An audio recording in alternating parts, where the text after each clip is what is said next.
Hey guys, tonight we slip into the boots of a medieval assassin. You crouch in an alley reeking of rotting onions and spilled ale, dagger tight in your gloved hand, breath clouding the moonlight. A cathedral bell tolls somewhere far off. You're not even sure what hour it is, midnight. Foretime feels like soup. Your target sleeps above a bakery, snoring like a dying cow. But before you climb the back wall, you've got to crouch here and wait, and not fall asleep. Because sleep, in this world, is not your friend. The history of sleep is weird and sad, and tonight, it's also trying to kill you. So, before you get comfortable, take a moment to like the video and subscribe, but only if you genuinely enjoy what I do here. Drop your location and local time in the comments. I love seeing where and when people are listening from. Now, dim the lights. Maybe turn on a fan for that soft background hum, and let's ease into tonight's journey together. You're a blade for hire in the year 1382, trudging through the filth-streaked alleys of Norwich. You've got 3 silver groats tucked in your belt and a short list of people who'd prefer you not wake up tomorrow. A mercenary with steady hands but an increasingly twitchy eyelid. This isn't the glamorized rogue life you imagined. You're cold. Your cloak smells like wet goat, and you're desperately tired. But you can't sleep, not here. Not yet. See? The medieval night is alive. Not with peace or dreams, but with creaking carts, wandering pigs, whispering lovers, and suspicious guards. You can't trust silence, and you definitely can't trust darkness. Someone's always watching, or worse, sleeping too lightly. The alley where you squat is lined with chamber pot spillage. The wall behind you is warm from a tavern fireplace inside. But there's no comfort. You shift. The cobbles press into your legs like punishment. You haven't properly slept in 2 days, unless you count passing out for 11 minutes beside a chicken coop. Sleep, in your line of work, is a liability. That said, no one sleeps well in this era. Not the peasants, not the lords, not even the monks unless they're drunk, and even then, it's less restful slumber and more snoring until the lice wake you. You envy no one. Well, maybe the pigs.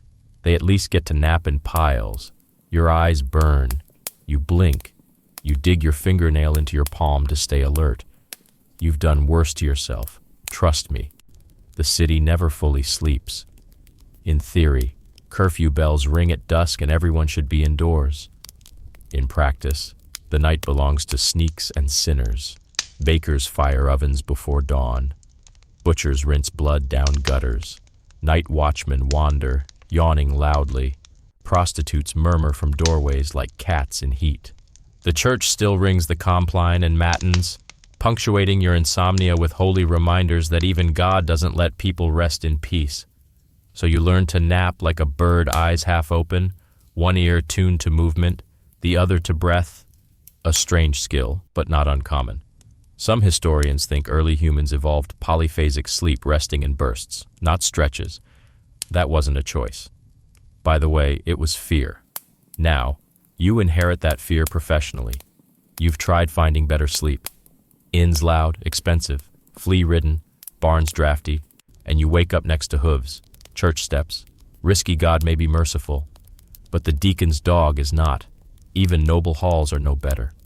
If you somehow sneak into one, hoping for hay-padded rest, it's worse. Bodies crammed shoulder to shoulder.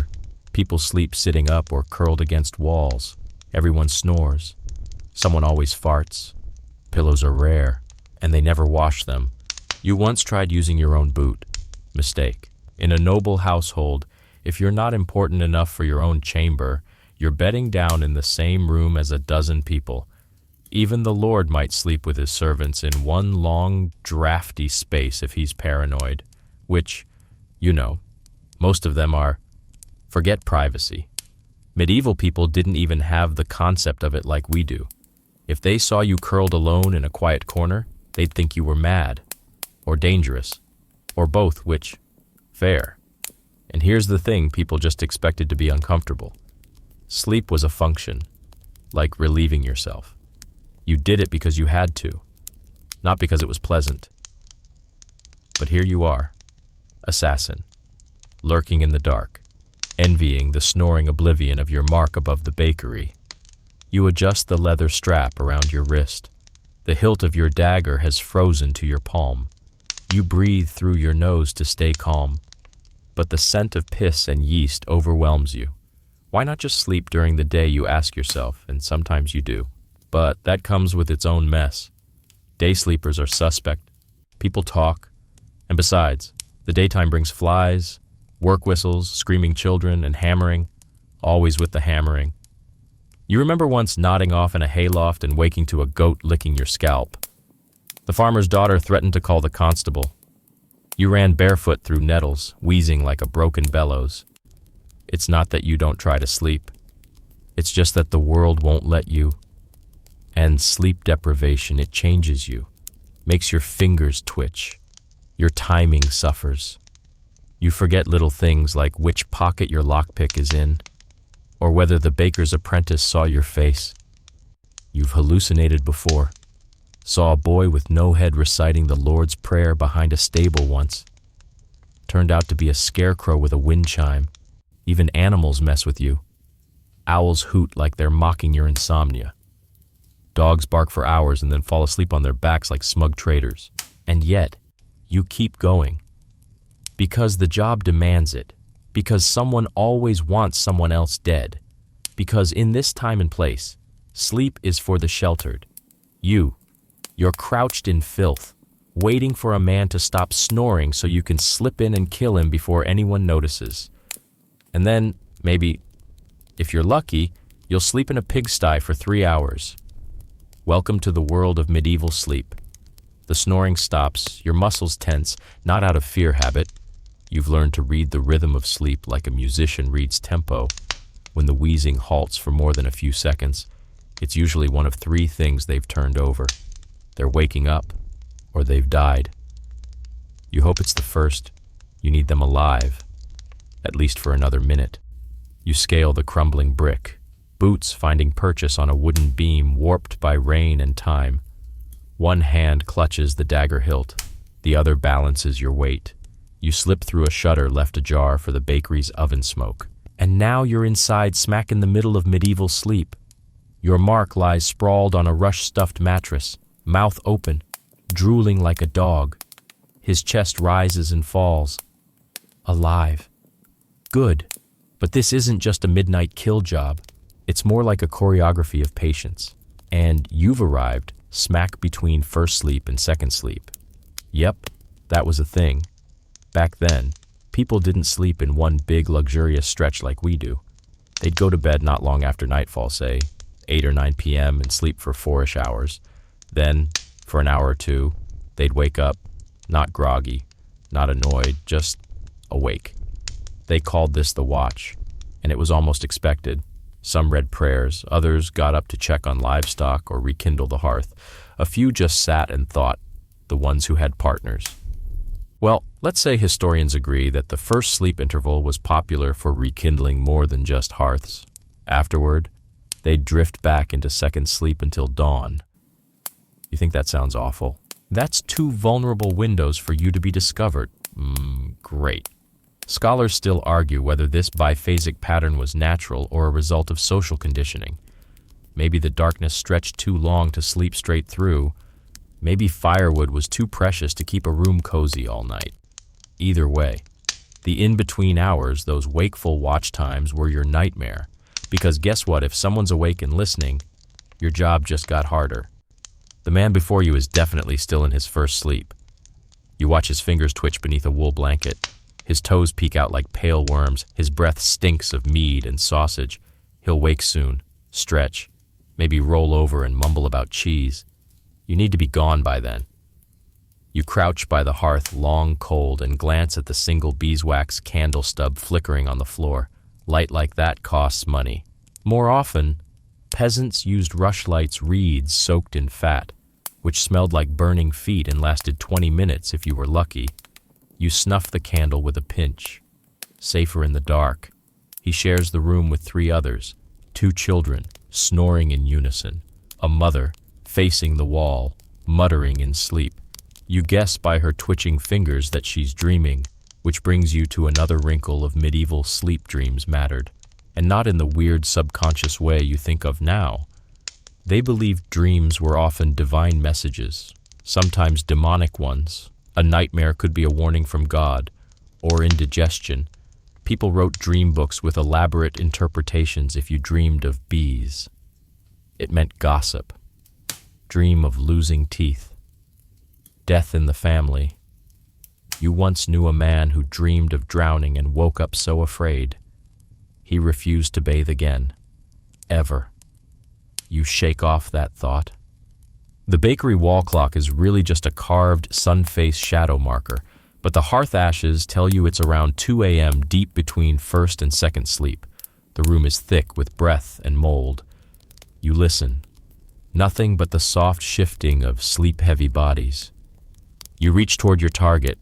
Your blade is ready, but instead of striking, you place a folded paper beneath his pillow. Your job tonight isn't to kill, just to warn. A threat from someone richer than you, aimed like a whisper in the dark. And then, you're out, sliding back through the window, landing soft on the cobbles, feeling a faint twitch of smugness. You didn't kill anyone tonight. You didn't get caught. You didn't freeze. You also didn't sleep. You duck into a side alley, deeper into shadow, behind a stack of firewood. And there, finally, you rest. Except it's not sleep. Not really. It's that in-between stupor where you're not sure if you're breathing or just imagining the sound. The wood behind your back is cold. Your hood bunches beneath your head like a sack of onions. You're curled like a shrimp, fingers around your blade, just in case. Above, someone tosses night water from a chamber pot. You hear it splash just beyond your feet. Timing is everything. You drift. You dream, briefly, that you're in a soft bed, surrounded by silence. You're not a killer anymore, just someone who sleeps deeply, safely. Then a cart rumbles past, shaking the earth. You jerk awake, knife still in hand. One thing no one warned you about when you signed up for this life: being a good assassin means being very, very bad at sleeping. You wake with a start, or more accurately, you jerk halfway back into consciousness, heart galloping like a runaway horse. Something scurried near your face. Probably a rat, maybe two. The stars above you have shifted, and the distant bleating of a goat suggests dawn isn't far off. Your back screams as you stretch. The firewood behind you has imprinted its shape into your spine. You try to crack your neck, but the motion sends a sharp pulse down to your left shoulder. Lovely. That'll be fun later if you have to throw anything. You didn't sleep well. You never do. And honestly, the problem isn't just when or where you sleep, it's what you're sleeping on. Welcome to the next miserable truth: your bed is your enemy. Tonight's bed was a patch of damp ground beside a splintery woodpile. But even when you're lucky enough to sleep indoors, you often regret it. The standard medieval mattress is more of a warning than a comfort. Most folks sleep on stuffed sacks if they're lucky, filled with straw. If they're not lucky, old moss, shredded cloth, even dried leaves. And the sacks are rarely cleaned. Ever. So, congratulations. You now share your mattress with a thriving community of fleas, mites, and maybe a beetle colony. That itchy welt on your calf. Probably not the plague, but don't rule it out just yet. You once slept in a nobleman's spare guest loft, thought you'd scored big. But the mattress was stuffed with straw so old it practically whispered secrets from the last famine. Every time you shifted, it crunched like roasted crickets. You spent the night trying to pick twigs out of your hair and praying whatever just bit you wasn't laying eggs. Back at home, if you can call a boarded-up bakery attic home, you have a wool blanket so rough it doubles as sandpaper. You use your boots as a pillow, or sometimes your satchel. But once you rolled in your sleep and woke up hugging a throwing knife, that left a mark. Literally. Medieval people didn't have pillows as you know them. Some used wood blocks, others used bundled fabric. The rich might have feather pillows. But you You have dreams of feather pillows. That's as close as you'll get. And blankets. Sure, if you can afford one. Otherwise, it's cloaks, scraps, or curling up beside someone warmer than you. Not out of affection, just insulation. Which brings you to shared sleep. Sleeping alone, suspicious, dangerous, cold. Most people share beds, entire families, sometimes, even in inns. Unless you're rich enough to pay for a private room, which you never are, you're expected to bunk up with strangers. You once paid a copper penny for a shared corner of a hayloft and found yourself spooning a tanner with night terrors. He kicked you in the shin and accused you of stealing his goat in his sleep. You don't even like goats. People slept head to foot to reduce, let's call it, breath proximity. But there's no escaping the sound snoring, mumbling. And whatever happened with that one guy who drooled so much it soaked the whole corner? They don't teach you this in assassin school, which, by the way, isn't a thing. But sleep training should be part of the curriculum. You need to learn to nap upright, like a monk, or with one eye open, like a cat. You've dozed in trees, curled in gutters, and once balanced across a narrow barn beam because a guard dog claimed the floor. And still, you never feel rested. Just less tired. There was that one night, years ago, when you thought you might finally have the perfect bed, soft, clean, quiet, a brothel near the university in Paris. You paid 2 days' wages just to lie there. No company, no pressure, just linens. Then a student in the next room started reciting Cicero in Latin through hiccups, followed by a lute solo, then a lute fight. You fell asleep somewhere around the second verse of what may have been an early drinking song about cheese. Historians still debate how common it was for medieval people to suffer from chronic sleep deprivation. The sources are sparse. No one in the 1300s wrote in their diary, "Boy, am I cranky without my REM cycle." But considering the noise, the drafty rooms, the shared beds, and the total lack of melatonin gummies, it's safe to assume they weren't exactly thriving. Some even thought too much sleep was dangerous, slothful, sinful. The church warned that oversleeping invited moral decay or, worse, demonic temptation. You're starting to think the demons were just migraines and mood swings. You sit up now, cracking your knuckles, feeling that familiar fog of partial rest. The sky has turned from coal to steel. You stand, joints creaking like an old barn door, and sling your satchel over one shoulder. Today's job is simple trail a merchant suspected of cheating the guild. If he slips down the wrong alley, you slip in behind him. No witnesses, no noise. Ideally, you eat a chunk of bread from your pouch. It's so hard you nearly chip a molar. You chew like a goat, jaw working sideways, staring at nothing. The bread is dry, the sky is damp, and somewhere in your soul, you're already counting how long until your next broken, restless, haunted excuse for sleep. But first, one more job, one more day. You roll your neck, stretch your shoulders, adjust the straps on your boots, and then you mutter what passes for your morning prayer. May tonight's bed not bite me. You make it halfway down the alley before a rooster shrieks like it just discovered mortality. You flinch, not because of the sound, it's nothing compared to last week's loot fight, but because you're so fried from lack of sleep. Everything feels like a personal attack, including birds. You rub your eyes, sandpaper. Your vision swims for a second. You blink hard, steady your breath, and keep walking. One boot in front of the other. Don't look suspicious. Don't collapse. Don't feel. You've entered what you call the thin hour, that awful stretch when you're too tired to be sharp but too wary to relax. This is when assassins die. Not from blades or nooses, but from blinking too long at the wrong time. So you keep one eye open. Literally. You've learned to sleep in split seconds. A blink becomes a micro rest. A lean against a wall becomes a 40-second dream about apples. You've slept while pretending to tie your shoe. Once, you nodded off mid-sentence while threatening a debtor. Woke up saying, "Or I'll carve your..." What was I saying? Your enemies count on this. Not just your targets, but your rivals, other assassins, mercenaries with fewer morals and better shoes, street thugs who think they can make a name by ending yours. You've lost 3 colleagues to rooftop stabbings in the past year, all happened during sleep. So now, you never fully shut down. Even your dreams, when they come, are half aware. A door creaks in your dream. You bolt awake, knife in hand. You've attacked a blanket before, and a broom, and once, tragically, a very confused goose. You remember the night you tried to sleep in an abandoned cooper's workshop? The room smelled of resin and rot. You tucked into the shadows, wrapped in a stolen curtain, hoping for 4 hours of peace. You got 10 minutes. A boy crept in through the window. Maybe 13, thought you were a dead body worth looting. You woke with his fingers in your pouch. He screamed.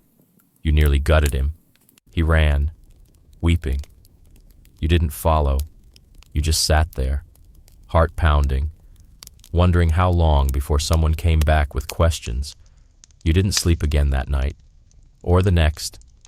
Safety, that's a luxury you can't afford. Even when you sleep behind locked doors, and those are rare, you don't trust it. Locks are jokes, windows are invitations, floorboards squeak betrayals. You sleep with your knife under your tongue. Okay, not really, but it feels that way. People in this era don't exactly have home security. No alarms, no cameras. Just shutters, dogs, and hopefully a loud cousin in the next room. If someone creeps in while you're out cold, that's it, which is why you've trained your body to do the impossible. You wake at sounds that others sleep through. A boot scrape, a breath, a heartbeat. You once woke from a dead sleep because a candle went out in the next room. Historians still argue whether medieval people were truly lighter sleepers because of danger or simply lacked better bedding. You think it's both. When your blanket is a rug and your floor has mice, every twitch matters. You adjust your belt as you pass the butcher's stall. Flies are already swarming the morning's prize, a pig carcass strung up by its hind legs. Its eyes are still open. You nod at the pig. You know that look.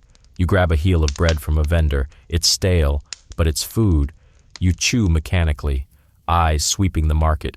There, your mark. A squat man in furs too fancy for his boots. He waddles between stalls, finger-pointing and shouting about imported saffron. You trail him casually, slipping between carts.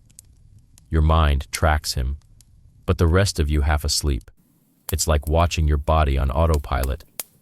You've done this before, hundreds of times. You could shadow a man through 6 districts while mentally reciting psalms backwards. You've done that too. Still, your mind flickers. What if you fell asleep mid-tale? What if you blinked and lost him? What if you do lose him and then someone loses you? You shake it off. Can't afford doubts. You circle around the fishmonger. Catch up with the mark near a barrel of turnips. He turns suddenly. You look away, pretending to examine a wheel of cheese. He grunts, keeps moving. Close call. As the sun rises higher, the crowds thicken. That's both good and bad. Good because you can hide. Bad because so can he. And worse, someone else could be watching you. Your neck prickles. You pivot slightly, scanning the crowd. No familiar faces, no danger yet. Still, you don't relax. You never relax. Even when you get back to your hideout hours later, successful, blood-free, unnoticed, you can't unwind. The walls feel too thin. The air feels thick. You know you should sleep. So you lie down. You close your eyes. And wait. You wait for the creak, the whisper, the hint of betrayal. You wait until exhaustion pins you down like a stone, and your body sinks into uneasy stillness. And even then your ears remain half open, listening, because sleep for you is never peace. It's just hiding with your eyes closed. You've been inside noble houses before. Some grand, some grim, all with more creaky boards and repressed rage than you'd like to admit. But tonight's job brings you into the halls of House de Moray, a minor noble family with major paranoia. The ceilings are high, the fire low, and the floor's a symphony of groans and squeaks. Every step you take might as well be a drumbeat. You wince at the echo of your own breath. Welcome to the snore-thick halls of nobility. Your boots are off. You pad barefoot, toe to heel, across rush-covered stone.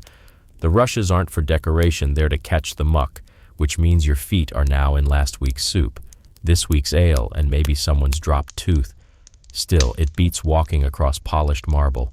That stuff sings like a lute when you step wrong.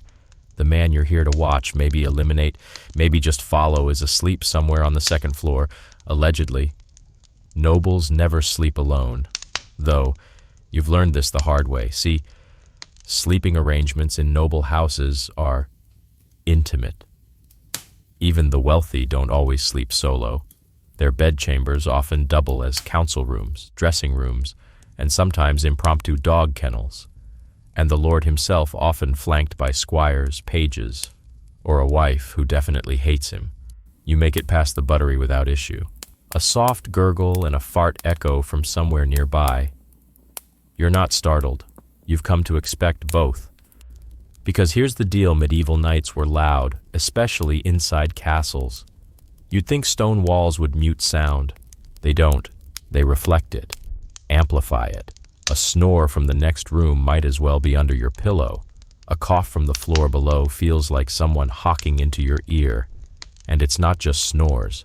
It's drunk guards humming through their patrol. It's dogs shifting on straw mats. It's a fire popping so loudly it makes you flinch. It's noblemen moaning in their sleep, occasionally dreaming of battle, or money, or cheese. You can't tell. One time, you crouched in the corner of a chamber for 5 hours while a lady's maid mumbled a prayer about blessed sheep in her sleep. You now hate sheep, and God's help you if the lord or lady has indigestion. You pause at the base of the stairs, listening. Someone's shifting overhead, rhythmic, maybe pacing, maybe love, probably pacing. Nobles like to stress walk at odd hours, muttering about inheritance and bannermen. You ascend, slow and steady. Your fingers brush the banister for balance. It's sticky. Don't think about why. There's a light under the door of the Lord's bedchamber, candlelight, flickering and fast. You hold your breath. Inch closer, a dog growls on the other side. Not barking, just a low, vibrating warning. You retreat. You'll wait. This isn't the first time a dog has ruined your plans. Noble dogs are unpredictable. Some sleep like bricks. Others wake if you even think about stepping near their master. You once fed a bloodhound half a ham to keep it quiet. The noise it made afterward was worse.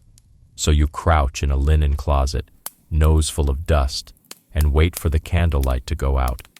You listen as footsteps shuffle, then stop, then start again. The pacing continues for another hour, then silence. Then finally, the unmistakable thump of someone collapsing into bed. A breath, then another, then, at last, a snore. You exhale. You slip back out, moving like a ghost. A tired ghost with sore knees and a faint suspicion you've inhaled a cobweb. In the bedchamber, the Lord sleeps diagonally, half under the covers, half hanging off. A lute lies beside him, as if he sang himself to sleep. A flagon of wine rests near his head. 2 candles burn low. This is your moment.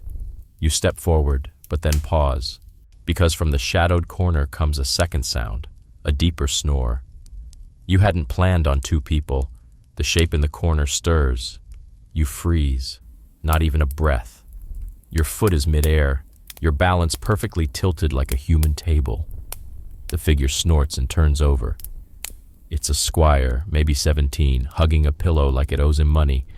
You press on, silent and certain. The Lord's desk holds the thing you came for, a sealed letter, heavy wax, crest of the bishop's office, not supposed to exist.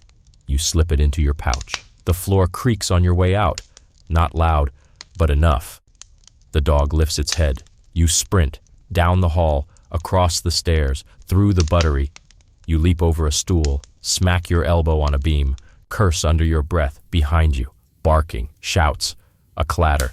You're through the outer door, into the night, into the mud. You don't stop until you're in a pigsty, face down, heart racing, covered in things that are definitely not hay. You laugh. Quiet. Just once. It's not joy. It's madness. You haven't slept in 2 days. You've eaten half a turnip. You've been nearly bitten by a noble's dog and stepped in something best left unmentioned. And tomorrow, they'll ask why you look tired. You'll say, because I went to bed with nobles, and mean it completely differently than they assume. You make it back to the city before sunrise, limping slightly and carrying 3 new bruises you didn't have last night. Your pouch is heavier by 1 stolen letter, and your eyes are heavier by about 17 hours of missing sleep.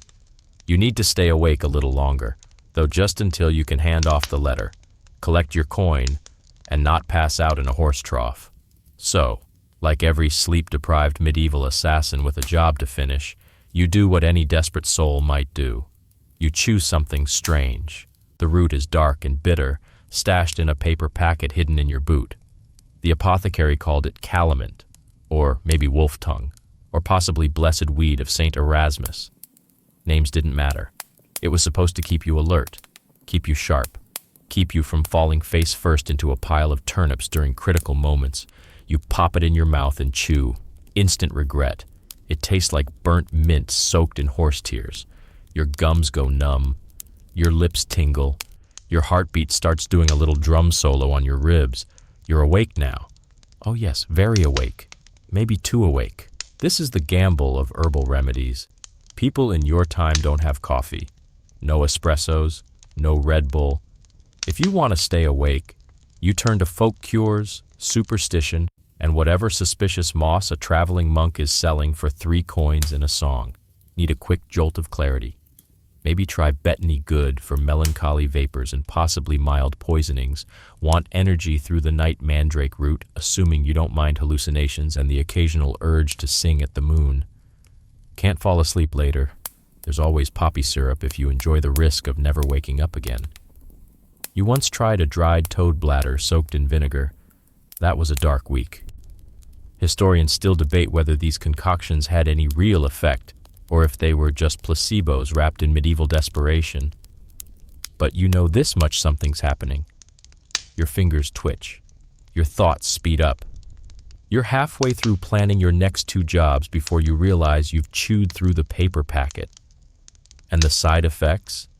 Oh, those are delightful.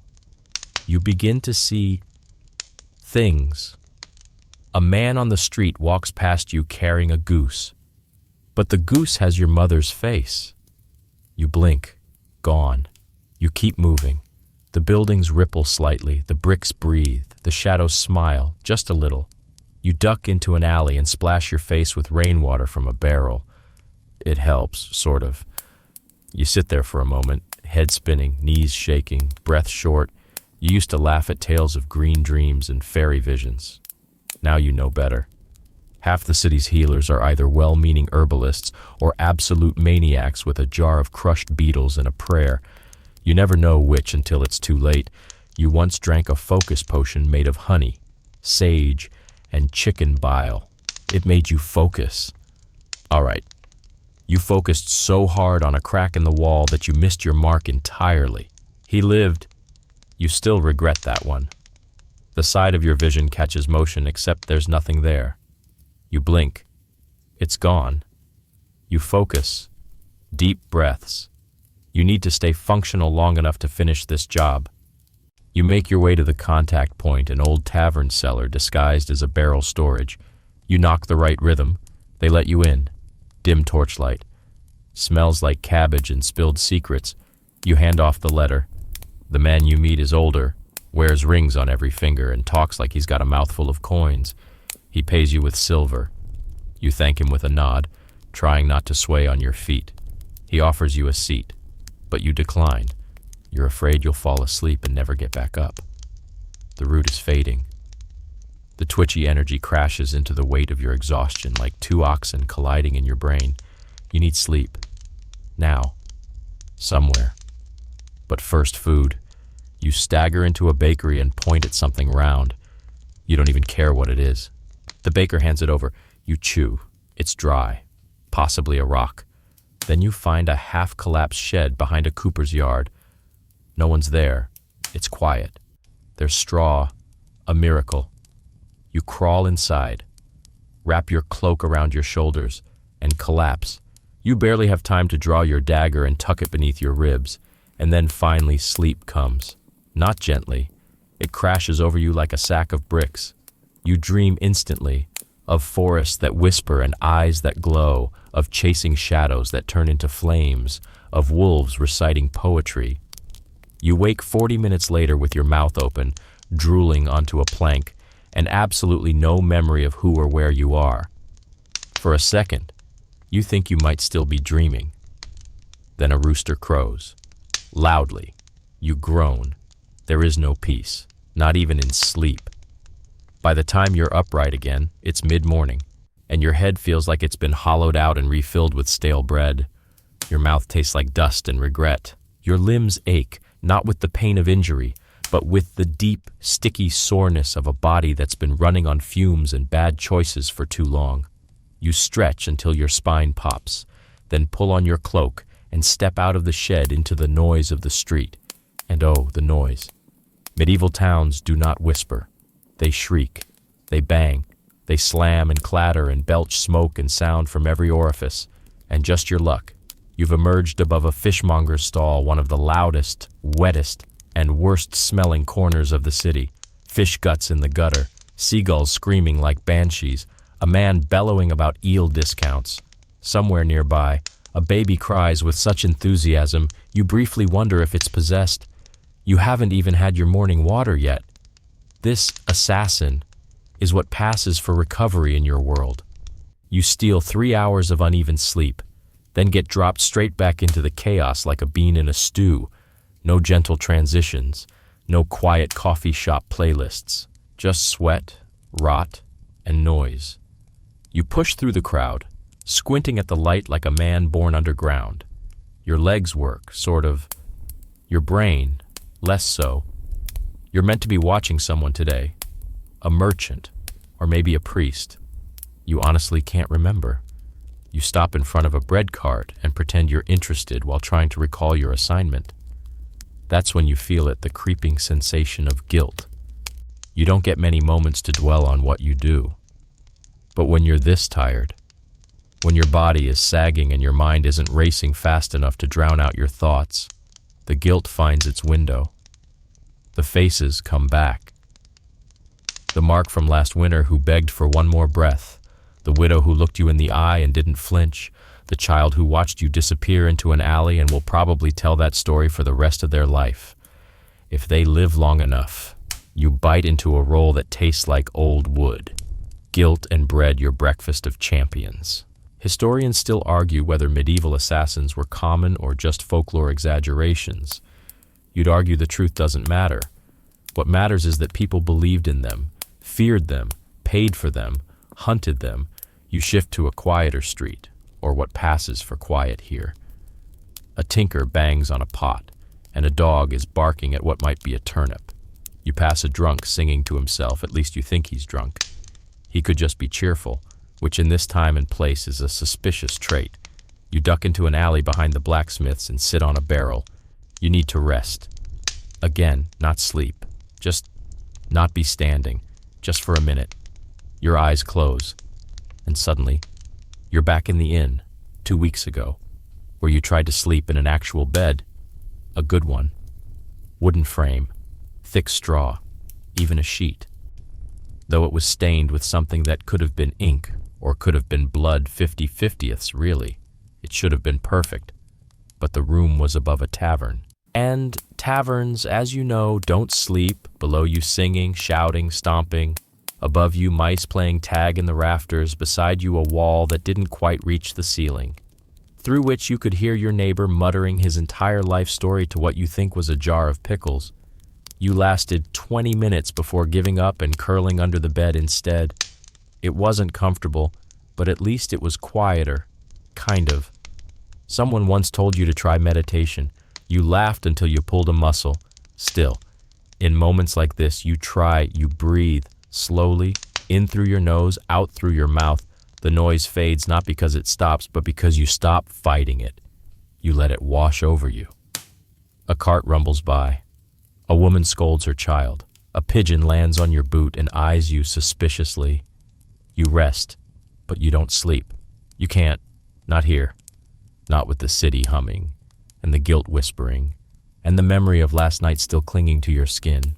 You remember the sound of the noble's snore, the flicker of the candle, the growl of the dog. You remember thinking maybe after this job, I'll take a few days, find a quiet place, rest. You've been saying that for years. You stand, stretching again, back cracking like dry parchment. The fishmonger is still yelling. The gulls are still screaming. The guilt still lingers, but you tuck it deeper, behind the layers of fatigue and instinct and ritual. Because in this life, you don't get to sleep well. You just get to sleep eventually. And then you get up. Again, you leave the market behind, weaving through streets that smell like sweat, smoke, and faint despair, and head for the only place in the city that might let you forget the world for an hour. A monastery. Not because you found religion. Let's be honest, you've killed too many people to play that game. But monasteries are different. They're quiet, predictable, full of rules and rhythms and people who think snoring is a sin. And best of all, they don't ask too many questions if you keep your hood low and your dagger hidden. You reach St. Elswith's by mid-afternoon. The walls are high and whitewashed, stained with age and weather. You enter through the side gate, pretending you've come for confession, or repentance, or a meal. They offer all three. A monk greets you with a nod, doesn't even blink at your boots or your bruises, it just says peace to you, and hands you a hunk of bread and a warm bowl of broth. You sit on a stone bench beneath a fig tree and eat in silence, and for a moment, just a moment, you feel human. No one is shouting. No one is watching. The bells aren't ringing. The sun's warming your back. The bread is fresh. You could sleep here. You think about asking for a bed, maybe a corner of the dormitory. Monks aren't picky, and they're used to wanderers. You've slept in worse places, but there's a problem. You don't think you deserve to sleep here. This place is too clean, too good. It smells of herbs and wax and baked grain. The kind of scent that makes you think of childhood, of lullabies, of hands that only held, never harmed. And that's not you.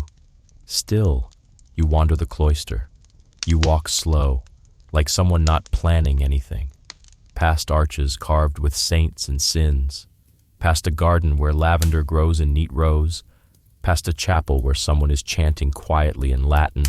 Your eyes grow heavy. Monasteries are built for rhythm.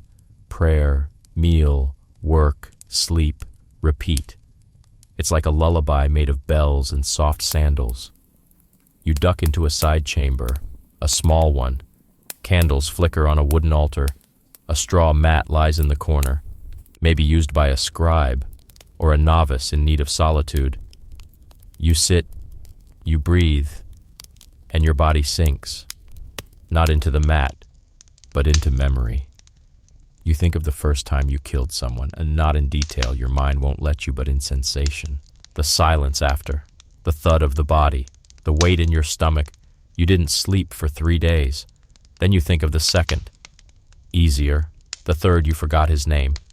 That's when the dreams began. And not just of blood. Sometimes you dream of not killing, of stepping away, of fading into the hills and becoming a shepherd. But even in those dreams, something always dies. You lie back on the mat, just for a minute. The candlelight flickers across your closed eyes. Somewhere, a monk whispers psalms. You hear Venite and Requiem and Pax. You breathe slower, and then the guilt slips in. This place is too holy for you. You don't belong here. You're a blade in a garden, a sin in a sanctuary. But the monks, bless them, don't know that. Or maybe they do, and they let you in anyway. Maybe they think everyone deserves rest. You wake an hour later, stiff but grateful. No one disturbed you. No one asked your name. A mercy.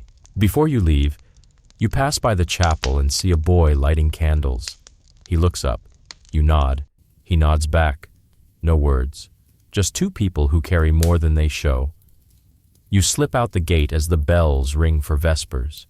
You pass through the city like a ghost again, a little steadier, a little quieter, a little more rested. But as the city darkens and the day folds into dusk, the edge creeps back, because the monastery can't change who you are. It can only pause it, and pauses, like dreams, always end. The frost arrives without warning. You wake in a ditch outside the city, teeth chattering so hard it feels like your skull's trying to shake itself apart.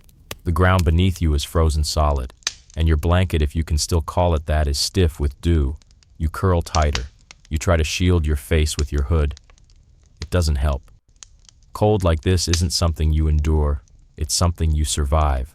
You fumble to your feet, knees aching, joints locking like rusty hinges. Your breath fogs the air in thick puffs. The sun hasn't even touched the horizon, and already the sky looks like old pewter, heavy, gray, unforgiving. Today, you're not hunting anyone. Today, you're being paid to follow a man across the rooftops. You wish you'd turned it down, because rooftops in winter, they're a death sentence wrapped in slate and snow. And yet, here you are, climbing a frozen barrel to hoist yourself onto a slanted roof covered in frost so slick it might as well be oil. Your fingers are numb within minutes. You grip a chimney with both hands. Try to pull yourself up and nearly slip. Your heart lurches. One bad step, and you're a smear on the cobblestones. You crawl forward, belly to shingles. You remind yourself you're being watched, that your mark is down there, in the square, that this miserable, freezing stretch of hell is somehow your office. It wasn't always this way. Back when you started, you thought the hardest part would be the killing, or the sneaking, or maybe the lying. You never imagined the weather would break you. But the cold is personal. It gets into your bones, your thoughts, your very sense of self. Cold doesn't just numb your fingers, it numbs your morals. You'd steal a dead man's gloves if they were dry. You'd sleep inside a hollowed pig carcass if it meant 5 degrees warmer. You once seriously considered wrapping your feet in boiled cabbage leaves. Don't judge. You were desperate. Historians like to romanticize medieval winters, snow-covered villages, fireside gatherings, carols echoing through stone halls. They don't talk about the men who froze to death in outhouses, or the women who lost toes to frostbite before breakfast. They definitely don't talk about rooftop assassins sliding face first into chimneys. You crawl forward, eyes on the square below. Your target is talking to a merchant, gesturing with broad arms. You stay low, not daring to blink too long, not with your eyelids already trying to freeze shut. You wedge yourself behind a dormer and try to breathe through your scarf. You're not here to kill today, just watch, learn, see who he meets, what he buys, where he walks. But watching in this weather is a test of will. Time slows, your legs cramp, your fingers twitch uncontrollably. You bite your lip, not for pain, but just to feel something. You think back to last winter, the one that nearly ended you. You'd been caught in a blizzard halfway between 2 villages. No shelter, no supplies. You wrapped yourself in a torn tent, buried yourself in snow, and prayed for morning. You hallucinated that night, heard a choir singing, saw a woman in red standing beside you, holding a lantern that glowed without fire. When you blinked, she was gone. You survived, but you woke up crying, not from cold, from the silence. That's the worst part about winter. Not the pain, the quiet, the way the world goes still, like it's holding its breath, waiting for something to crack. Below you, the target moves on. You exhale and follow, slowly, carefully, hands and knees leaving faint impressions in the frost. Your blade clinks softly against your belt, coated in condensation. You think about lighting a fire tonight. You won't. Of course, fires draw attention, smoke, glow, scent, all risks. But you still fantasize, a real fire, dry socks, a bowl of stew, maybe a blanket that isn't made from horsehair and regret. You pause near the edge of the roof, waiting for him to round the corner. Your muscles ache. You haven't truly warmed up in days. Even the monastery didn't help. There's a cold that settles into your bones like a guest and doesn't leave. The wind picks up, slicing through your cloak. You curl deeper into yourself, and you realize you haven't slept in nearly 30 hours. Not really, just the occasional blink too long. The brief blackout when your head hits a wall. The terrifying moment when you jerk awake mid-step and realize you nearly walked off a ledge. There's a term for it now, centuries later, micro-sleep. But for you, it's just part of life. Little bursts of unconsciousness that sneak in whether you like it or not. You fight it as long as you can, but eventually, you lose. You wake to find your cheek pressed against the rooftop. You don't remember lying down. You shoot upright, heart hammering, eyes darting. The target is gone. Panic crashes into you like a wave. You scan the street, empty. You curse under your breath, slide down the roof, and land hard in a snowbank behind a barrel cart. You sit there, panting, furious, not at the target, at yourself. You let your guard down, because you were cold, because you were tired, because sleep always wins. And in your world, that's how you die. You don't even bother brushing off the snow. What's the point? You're soaked, shivering, and you just blew a tail job for the sake of 15 seconds of sleep. If you're lucky, the client won't find out. If you're very lucky, the target didn't spot you passed out on a rooftop like a drunken chimney sweep. You drag yourself upright and limp to the nearest alley, hand instinctively hovering near your dagger. You don't expect an ambush, but you never expect half the things that nearly kill you. The streets are quieter now. Most of the vendors have packed up. The light is fading, clouds bruising the sky a deep, slow gray. The perfect hour for you. Not quite night, not quite day, just in between. Which brings you to your next bitter lesson. Candlelight is cursed. You learned this early. Your first time in the city. Still green, still hopeful. You snuck into a scribe's home to lift some documents. Thought yourself clever, lighting a stub of tallow to see your way through the shelves. The flame flickered. You smiled. Then the scribe's wife screamed from the corner. You hadn't seen her because the light had cast your shadow on the wall like a criminal puppet show. You escaped with a gash across your shoulder and a new respect for darkness. Now you only light candles when absolutely necessary, and even then you place them low, behind things. You never let the flame show where you are. Candlelight is beautiful, yes, but in your line of work, beauty kills. And it's not just light, it's the smell. Candles, real ones, are made from beeswax or tallow.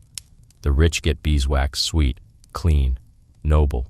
You get tallow, animal fat, burns like regret, fills a room with the scent of wet dog and disappointment.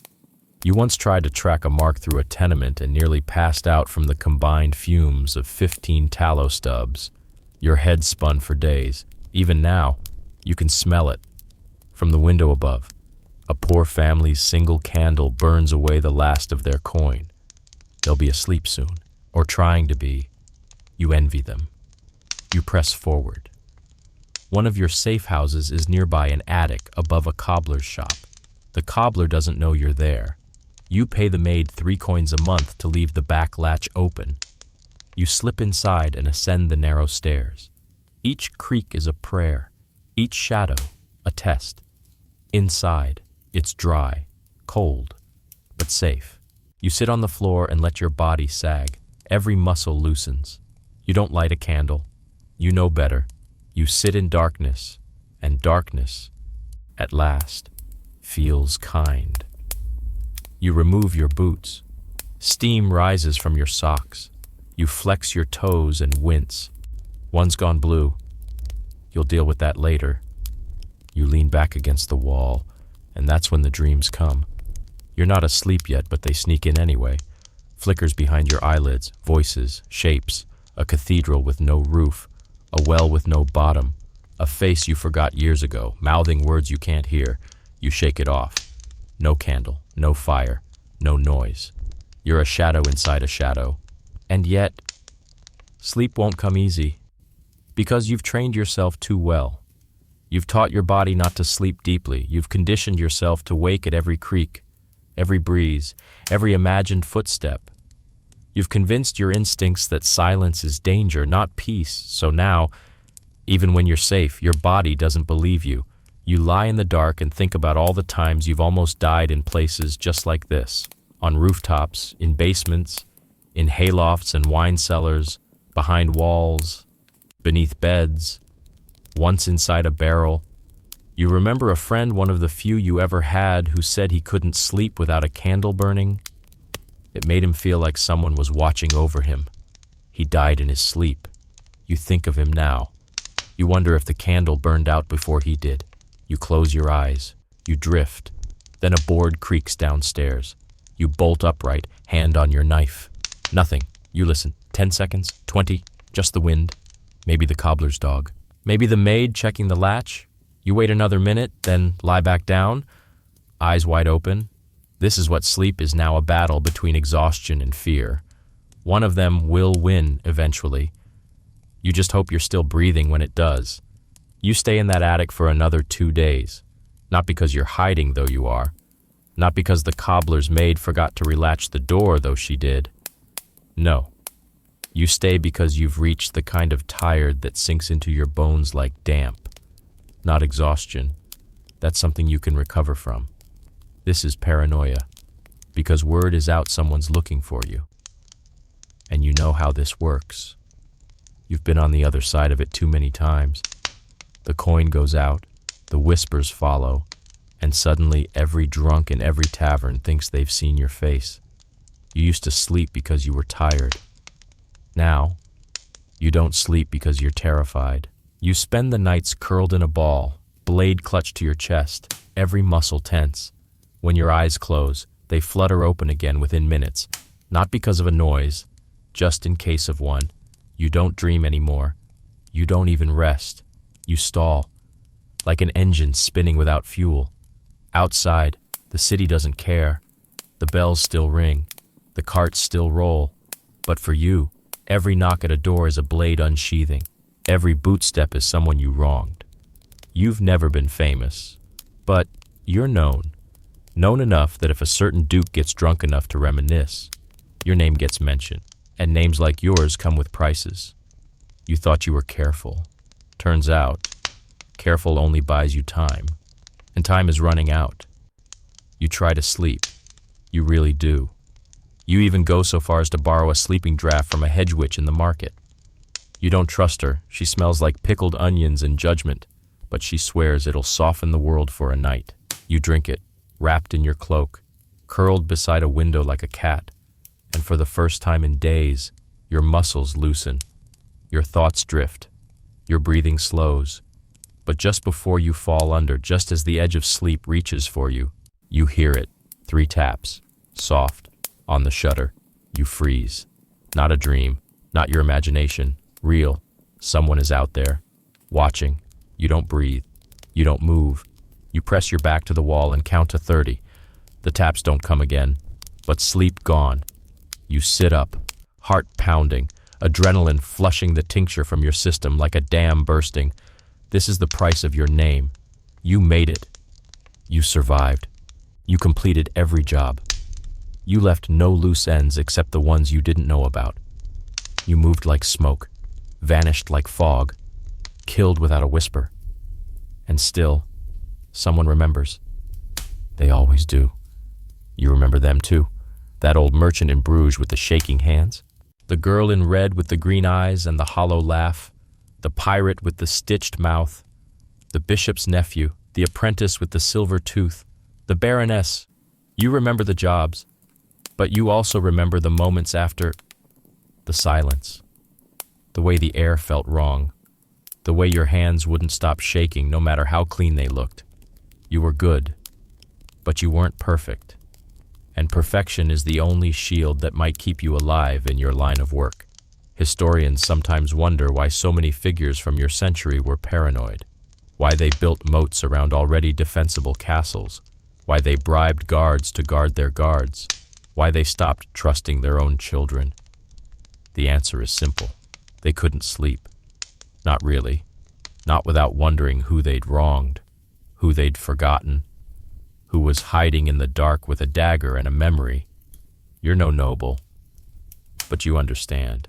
You start sleeping with your boots on, just in case. You stop cooking food that smells too strongly. You change hideouts every 2 nights. You carry 2 knives now, not 1. And still, sleep won't come. Because when your name is known even in whispers, it's not just insomnia, it's survival. You make it 6 nights on snatches of sleep no longer than a sneeze. Your brain starts to fold in on itself. It's not just the shaking hands or the raw nerves, it's the dreams or whatever's left of them. You close your eyes and see things that shouldn't be there, not nightmares. Worse, familiar things that feel wrong. You dream of doors that don't exist, of faces you almost recognize, of voices whispering your name in languages you've never learned. You once woke up convinced your own tongue had been replaced.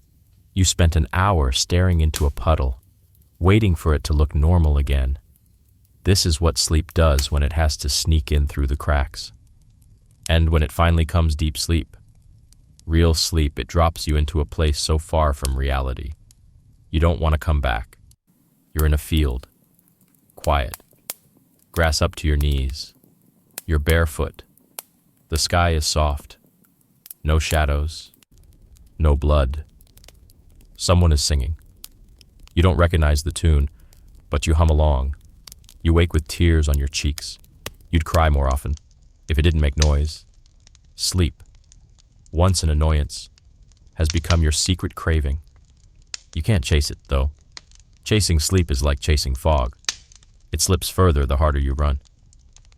You ask a passing apothecary if he's got anything new. He gives you something called sleepstone powder. Says it's rare, powerful, reserved for priests with visions and nobles with nerves. It costs more than a week's food. You take it anyway. That night, you mix a pinch into wine, just enough to soften the edge. You lie in a stable loft, tucked between straw and a broken wheel, the powder warming your throat like old brandy. Sleep arrives, and with it, the worst dream you've ever had. You're standing over someone, blade in hand, but you don't know who it is. The face changes every second mark, to friend, to child, to stranger. They all beg, they all bleed. You try to move, you can't. You try to wake, you can't. You scream, but it's silent. When you finally wake, your own dagger is in your hand and there's blood on your sleeve. Not much, just a scrape across your own forearm, probably self-inflicted during the thrashing.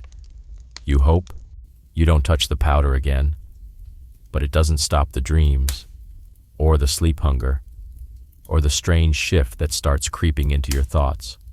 Because sleep, it's for the innocent. That's what your old teacher said once.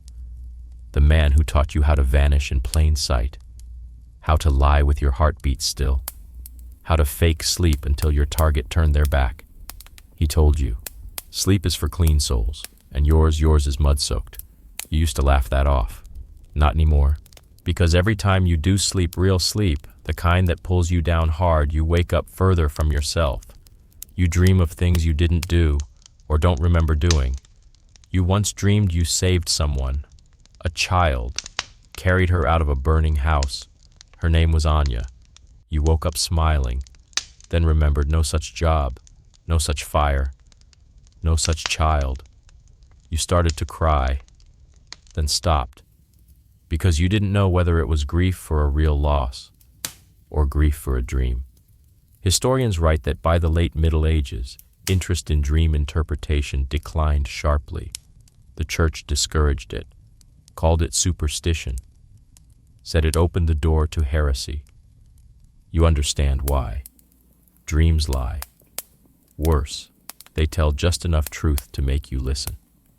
And in a world where you're already second-guessing everything, where sleep itself is a trap and rest is a risk, dreams become poison in honey. You lie awake now, staring at the rafters. It's been 2 days since your last dream. You don't miss it, but your bones ache. Your thoughts crawl. You need rest, and you're starting to wonder if the dreams are memories, just jumbled, shuffled, fragmented by time and guilt. You hope not, because if they are, then you've done worse things than you ever dared admit, even to yourself. You wake up with your hands around someone's throat, For a few terrible seconds, you think it's real. The flickering light, the struggling limbs, the rasping breath, your instincts kick in faster than thought. You press harder. Your knees pin the weight beneath you, your eyes wide and wild. Then you blink, and the world snaps back. You're in a cellar beneath a butcher's shop, sharing the floor with another freelancer you barely trust. A man named Ren, or maybe it's Bren. You've never cared enough to ask twice. He's the one under you now, eyes bugging, mouthing words without air. You jerk back like you've been shot. He gasps, coughs, shoves you off with a strength you didn't think he had. What in God's name? I was asleep, you whisper. You don't apologize. You don't explain. Because what could you possibly say that your body decided to attack someone mid-dream? That something in you woke before you did? He storms off, muttering curses, and you're left staring at your hands. They're shaking, badly. You don't sleep the rest of that night, and from that moment on, you never share a room again. That was the worst incident, so far, but not the first. You've punched walls in your sleep, kicked over chairs, once woke up with a dagger buried half an inch into the floor beside your own leg. That was the moment you stopped using the sharp one at bedtime. You laugh now, bitterly, remembering what the apothecary said. It's just your nerves. As if nerves could throttle a man unconscious. You try a new brew the next night, crushed valerian root steeped in warm ale, supposed to calm the mind. Instead, you sleep so deeply, you wake to find you'd wet yourself and someone stole your coin purse. Fantastic. Sleep has become a negotiation. You give it what it wants: a still body, a quiet room, a silent heart, and pray it doesn't take more. But now, you're not the only one who's noticed. The whispers are growing. You hear them in taverns, over shared bread, in alleys with no names. That one, he sleeps with his eyes open. I heard he dreams of murder and wakes up doing it. They say he hasn't truly rested in years. And the worst part, they're not wrong. You once knew a priest young, frightened, and drunk on borrowed wine who told you that the devil walks most freely in dreams. That if you sin too much while awake, your soul starts working overtime while you're asleep. You laughed at the time. Now, you're not so sure. You move again. To a barn on the edge of the city. Abandoned, cold, but private. You set traps at every door. String a tripwire across the hayloft. Sleep with one eye open. You've trained your body to twitch at the faintest sound. But it's not the noises that wake you anymore. It's the feeling. You dream of a hallway that never ends, of running feet behind you, of a girl you once knew, calling your name. Only her voice has changed, deeper, older, tired. You wake gasping, your blade already in hand, and the straw beneath you, scorched. You don't remember lighting a fire. You don't remember anything. You sit in the hay, heart pounding, wondering what you are now. Because you're not just an assassin anymore. You're something else. You've crossed into a space between waking and dreaming, where your body doesn't fully belong to you, and your thoughts have started growing shadows. Historians still debate whether sleepwalking was considered a spiritual affliction in the Middle Ages, or simply an oddity. You've met people who thought it was witchcraft, others who swore it was proof of demonic possession. You don't believe either. You believe it's exhaustion. Exhaustion so complete, your soul tries to run errands without you. You leave the barn the next morning without looking back, not because you're afraid someone will find you, but because you're afraid you left something behind, something you can't get back.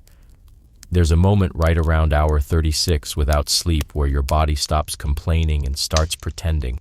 Your limbs go light, your senses sharpen. You feel almost superhuman, fast, alert, like you could balance on a rooftop beam in the rain, backflip through a window, land on a silk pillow, and write a sonnet before hitting the floor. It's a lie. It's the part of sleep deprivation that tricks you into thinking you don't need rest. that you've evolved beyond it, that you've outsmarted the biology of your own stupid meat vessel.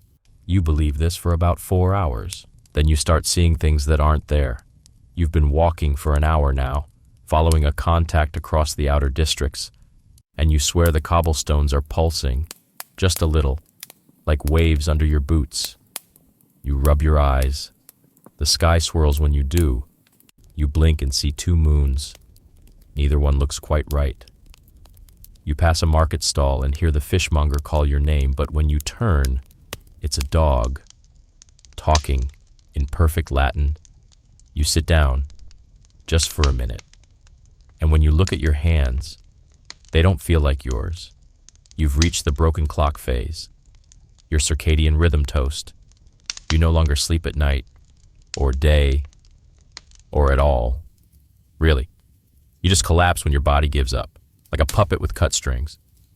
Sometimes it's for minutes. Sometimes hours. You never know when, or where, or what you'll wake up into. This morning, you woke up outside a tavern with straw in your hair and a note pinned to your cloak that read, "You owe me for the pie." You don't remember the pie. You don't remember the day before the pie. You try to keep track. You really do. But everything is slipping. Names, faces, locations. You forgot your own alias last week and nearly introduced yourself with your real name.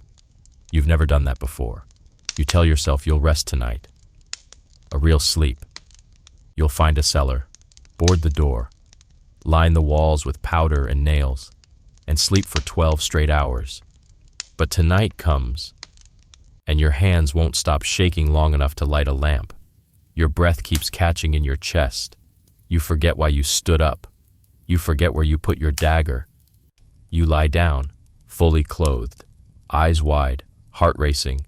You lie like that for 3 hours. Your body won't sleep. It doesn't trust you. Even roosters seem confused by your schedule. One crowed at midnight last night, then again at noon. You almost stabbed it once. This would have been a problem. Now it's your life. You've become untethered from the rhythm of the world. The bells don't mark your hours anymore. The seasons blur. You can't remember if it's Lent or Advent. You haven't been to Mass in 2 years. People speak, and it takes you a beat too long to understand. Not because you're slow, but because you're delayed. Like your mind is a rider, and your body is the cart. And the horse pulling it all died about 12 miles ago. You still function, mostly. You still kill, still vanish, still track people through crowds and slip between shadows like ink spilled across parchment. But you don't live anymore. You just move. Historians often talk about the medieval sense of time, how people didn't use minutes and hours like we do, how their lives were governed by seasons, bells, harvests, holy days. But no one talks about what happens when you lose that sense of time, when days don't end, when sleep doesn't come, when you wake unsure whether it's morning or night, spring or winter, real or dream. That's what you've become. A creature outside of time. A ghost that doesn't know it's dead. A man shaped like a shadow, haunted by a life he can't quite remember having. You haven't seen your own reflection in months. Part of you wonders if you still have one. The job tonight is simple. A message to deliver, a warning scrawled on calfskin and sealed with wax. You leave it on the windowsill of a man who wronged someone richer than you. You don't even see the mark. You don't care. You walk away. Footsteps, silent, cloak trailing behind you like fog. And for the first time in a long while, you don't feel anything. Not pride, not fear, not even relief. Just the soft, aching pull of sleep on the edge of your vision, teasing, taunting. One more night. You tell yourself, then you'll rest. You always say that. You're sitting by the river, knees pulled to your chest, cloak wrapped tight against the morning chill. The sun hasn't risen yet, but there's light. That kind of blue-gray hush that settles over everything just before the world wakes up or remembers it's supposed to. You haven't slept, not even the usual half blinks. Not the head nods or dream echoes, just silence, inside and out. Your body doesn't tremble anymore. It's gone past that. It simply waits. This was supposed to be your last job, a simple one, just a name. He was old, sitting by a brazier in a tavern corner. You were supposed to slip the knife in and vanish before the embers dimmed. No noise, no drama. But when you saw him, really saw him, something stopped you. He looked like you, not in the face, in the posture, the eyes, the way he held his shoulders, like his body had forgotten how to rest. He looked so tired. So you didn't do it. You turned, walked away, sat by the river, and waited for the sun. You don't know what happens next. Maybe someone's already coming for you. Maybe they saw. Maybe there was a second blade in the room. Or maybe no one cares. Maybe they stopped watching you years ago. You lie back in the frost-damp grass and stare at the sky. The clouds drift slow. A bird circles overhead. You think I could close my eyes now? Not because I need to, but because I want to. You blink, and in that blink, 100 memories flood in. Some real, some dreamed, some from a life you might have lived if sleep had come easier. You remember the warm bread from the monastery, the boy with the candle, the voice in the dream that hummed like your mother's lullaby. Even though you never knew your mother, you remember rooftops and frost, mice in the rafters, footsteps at the window, faces you only saw once, just long enough to forget, just long enough to regret. You think maybe this is it. Maybe this is the moment you finally stop fighting sleep. Not surrender. Permission to sleep without your blade in hand, without your back to a wall, without one eye open and your name spoken like a curse in alleyways you haven't walked in years. Just sleep. You smile.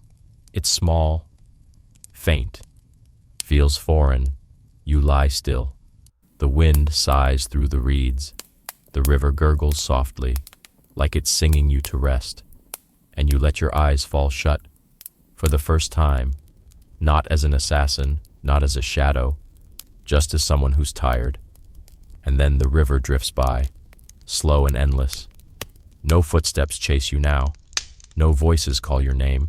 The grass beneath you is cool, but no longer biting. The world softens at the edges, as if someone has drawn a velvet curtain over the day. Your breathing slows. The air smells of moss and water and distant wood smoke, clean and old, like the pages of a book left untouched for years. Somewhere, a bell rings, not sharp, not urgent, just gentle, calling no one in particular. The sky above you is pale, the kind of light that asks nothing, and for once, the silence doesn't feel dangerous. It feels earned. You drift, not quickly, not like falling, more like floating. And maybe you're dreaming now. Maybe you're back in that lavender garden at the cloister, or in a tavern with laughter instead of fear, or curled beneath a real blanket in a room that doesn't echo with guilt. Maybe you see the faces again, those you spared, those you didn't, and maybe they nod, not in anger, but in understanding.